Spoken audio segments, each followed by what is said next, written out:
Welcome to Cooking with Nikki. Today we'll be making some hot cross bun, Belizean style. So come, let me show you how to do this.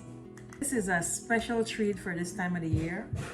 We're gonna make them nice and soft and delicious. We'll have with all this warm spices that we have in our Belizean Creole bun. And it is definitely something that we all look forward to at this time of the year. Today, we'll be using a stand mixer. However, you could knead this by hand. It will just take a little longer to knead it. It's not as much hard work as people make it out to be, but it's definitely a labor of love, which is a good thing. All right, so far I've added in the flour, the yeast.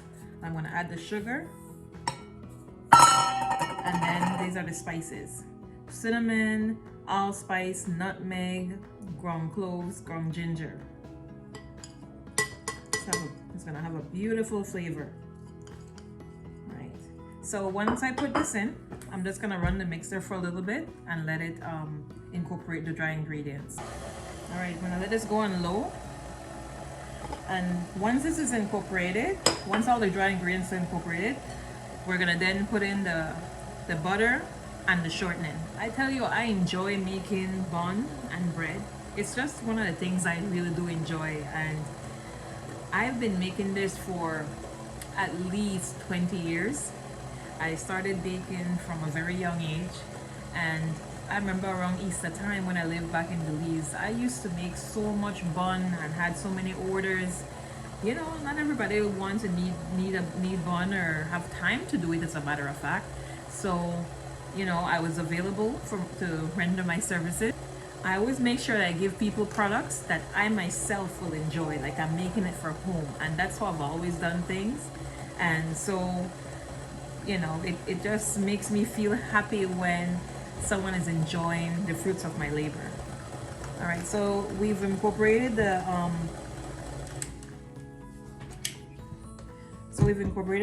all the dry spices, the shortening, and the butter. I'm just gonna mix this in a little bit here. And you see how it's a little crumbly? That's fine, that's good. That's the texture that we want right now. Next, I'm gonna add in the raisins. And we're gonna let that incorporate for a little bit. So now that we've incorporated all the flour, the dry ingredients and everything, and the butter and the shortening, I'm gonna I added in the vanilla. Now I'm gonna add some molasses to this. As I said before in my other videos, I just like to have all my ingredients pre-measured. It makes it so much easier to bake and not forget things when you're adding them to your mix, because you know you could easily forget one ingredient and it throws off your whole recipe. So it's always better just to prepare everything in advance, have it portioned out if possible. All right, so everything has been incorporated. The only thing that's left to go in now is the coconut milk. So we're gonna slowly start adding this until it forms into a dough. All right, it's forming into a ball. I'm gonna add the rest of this milk here and let it go. It's forming into a ball. It's a little bit wet, so I may need to add a little more flour. Always have like a reserve of flour, just in case the mix gets too wet.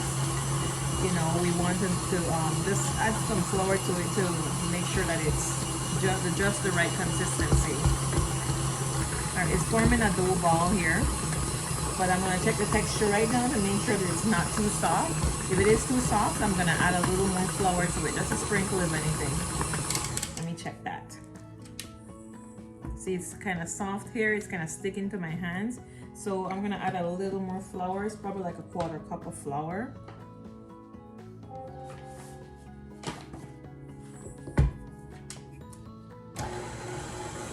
It's coming along very nicely. You see, it's forming a ball. I'm gonna allow this to knead a little more. All right, so The dough is pretty soft. Let me take this out here. But it's not sticky. Sprinkle a little bit of flour here just in case the dough might be too soft. I don't want it to stick to the board here. So you see it's pretty soft, but not sticking to my hands. That is the texture that we're looking for.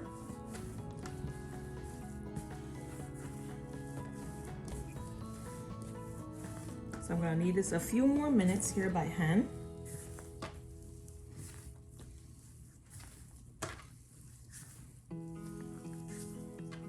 It's a whole lot of raisins in here.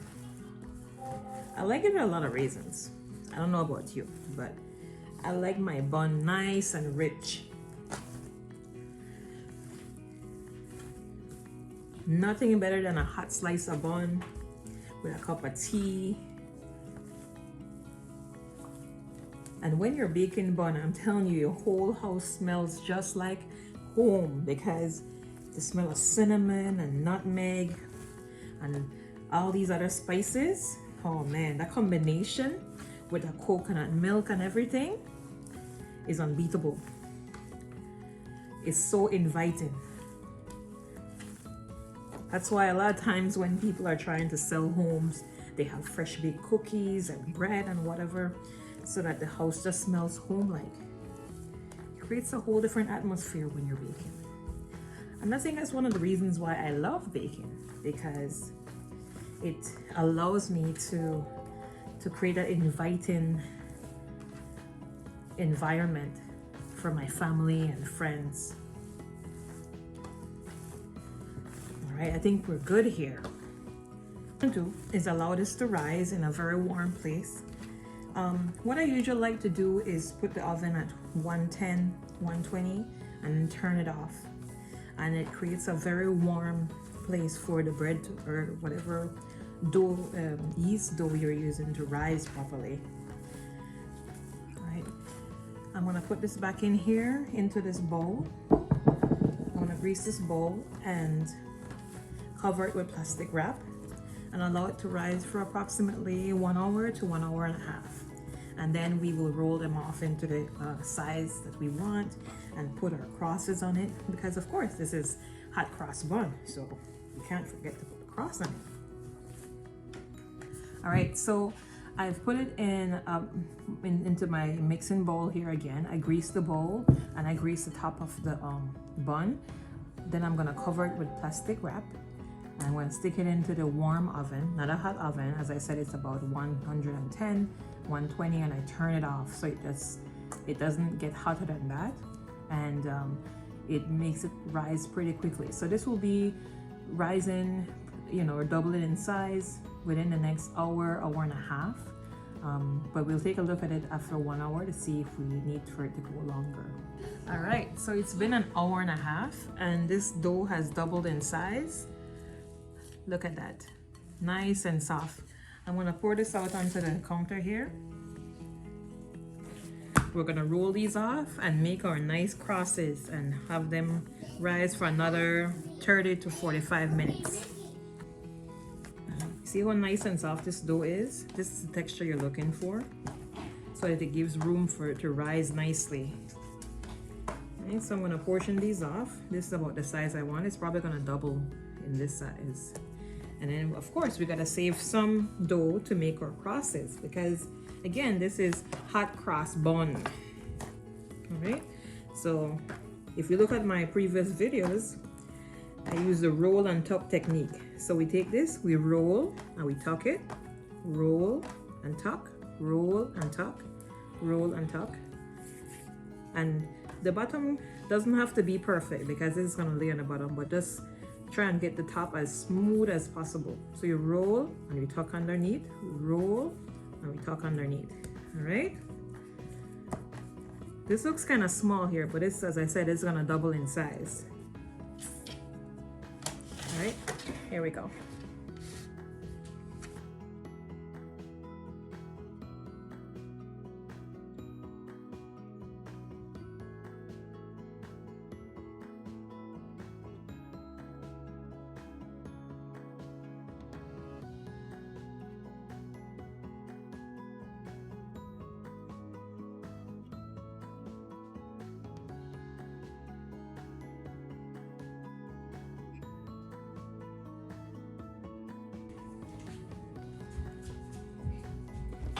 so we're gonna continue to make the crosses here. So we're just rolling off little pieces here. I don't like to put the raisins inside the cross because when they're on top, they tend to burn a little bit. So I take out the raisins from the tops.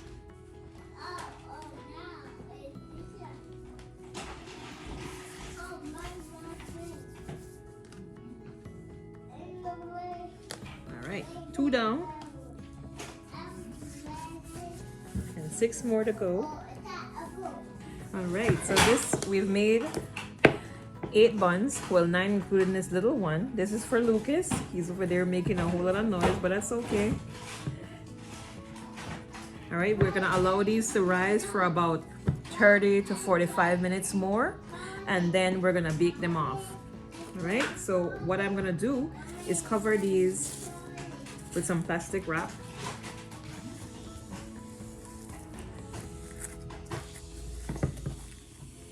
And this process requires patience because you should smell this already. It smells so good. You smell the coconut milk and smell all the spices, the nutmeg, the cinnamon, the allspice, the cloves. It smells so good already. So imagine what it's gonna smell like when it's baking. All right, so we're gonna leave this there. These are probably gonna, I'm not sure if they're gonna double in size, but they're gonna get a lot bigger than this. And then we're gonna bake them up. Look how beautiful these have risen. These took a little longer to finish this time around, to rise, but they're looking wonderful. I'm about to put them in the oven for about 25 minutes at 300 degrees, and then I'm gonna check it, and then we're gonna bake it for the last 10 minutes or so at 350 degrees. All right, so here we go. The house is gonna smell so wonderful, right, Lucas? You like buns? Yeah, I know. All right, so while the bun is baking, we're gonna go ahead and make our glaze. You could use either water or coconut milk. I had some leftover coconut milk. This is gonna go directly on the hot buns when it comes out of the oven.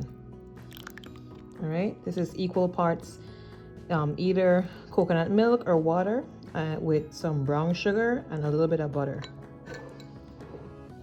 All right, so these just came out the oven. See, they're nice and golden. This is the best time to put on the glaze. I have the recipe for the glaze in the description box, and we're gonna have these based on here. You put as much or as little as you want, and they're gonna look nice and shiny and beautiful. They're not only gonna taste good, but they're gonna look good too. All right, guys, look at these buns. Aren't they beautiful? They're nice and glazed and golden color, and they're pillowy soft. I can't wait to try it, and I hope y'all try it too.